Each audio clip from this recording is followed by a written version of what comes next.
Assalamualaikum warahmatullahi wabarakatuh. Perkenalkan, nama saya Dimas Fajar Jananjaya, NIM 310119023436, kelas 57. Di sini saya akan menjawab soal-soal yang diberikan tentang konsep dasar penelitian ataupun riset, yang mana terdapat 6 soal yang akan saya jawab.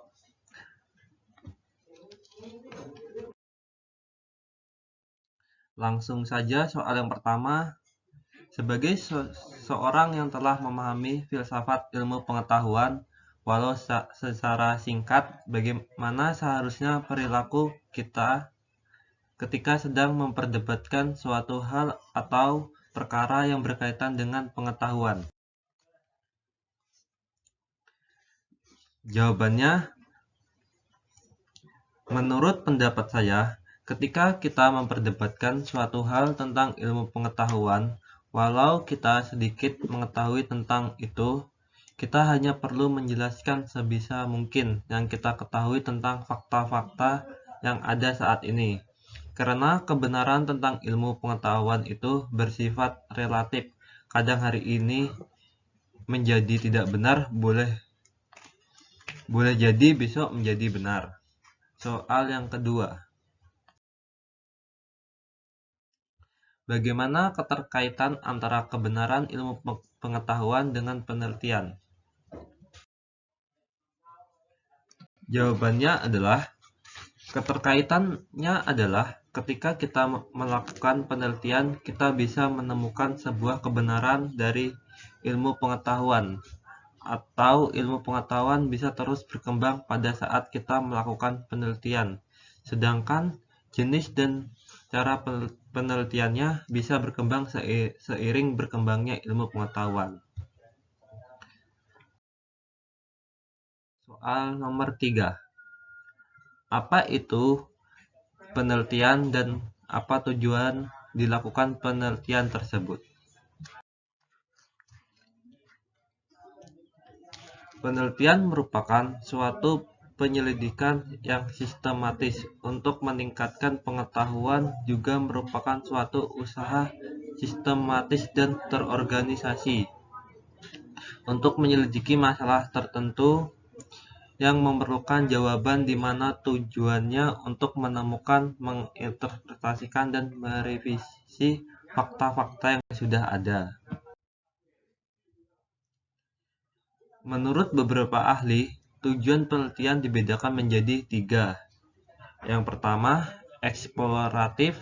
Yang kedua, verifikasi. Yang ketiga, development. Eksploratif adalah penelitian yang bertujuan untuk menemukan suatu pengetahuan baru yang belum pernah ada.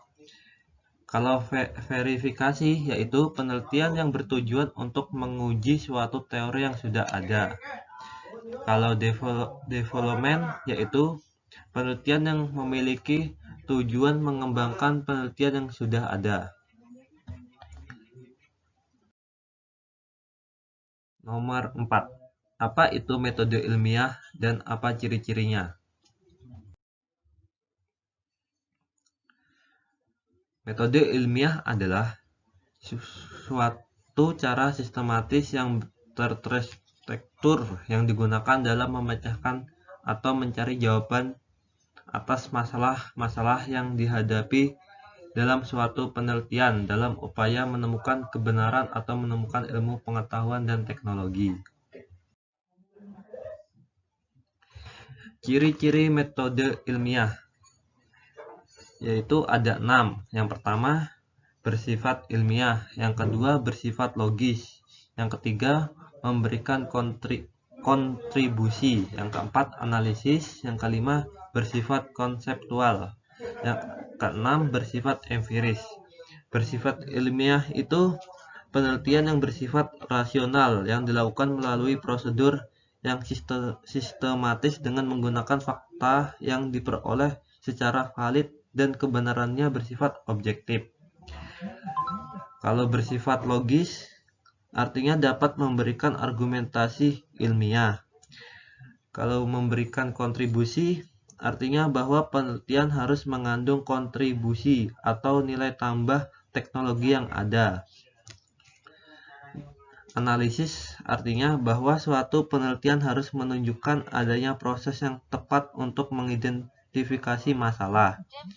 Bersifat konseptual artinya proses penelitian dijalankan dengan pengembangan konsep dan teori agar hasilnya dapat dipertanggungjawabkan. Yang keenam, bersifat empiris, artinya metode yang dipakai didasarkan pada fakta-fakta di lapangan.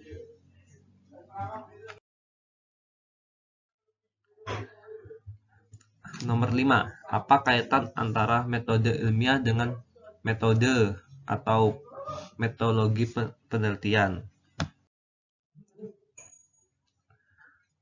Hubungan antara metode ilmiah dengan penelitian adalah metode ilmiah sebagai perumusan masalah dan penelitian adalah penguji dari suatu masalah atau penemuan.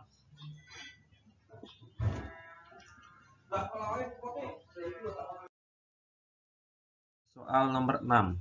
Apa kegunaan atau manfaat mempelajari metodologi penelitian?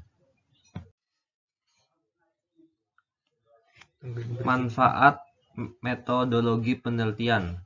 Yang pertama, menggunakan metodologi peneliti dapat memudahkan pekerjaannya agar sampai pada tahap pengambilan keputusan atau kesimpulan. Yang kedua, menggunakan metodologi para peneliti dapat mengatasi berbagai keterbatasan yang ada, misal keterbatasan waktu, biaya, tenaga, dan lain-lain. Yang ketiga, kesimpulan yang diambil oleh peneliti dapat dipercaya. Yang keempat, kesimpulan yang diambil dapat digunakan untuk memecahkan permasalahan.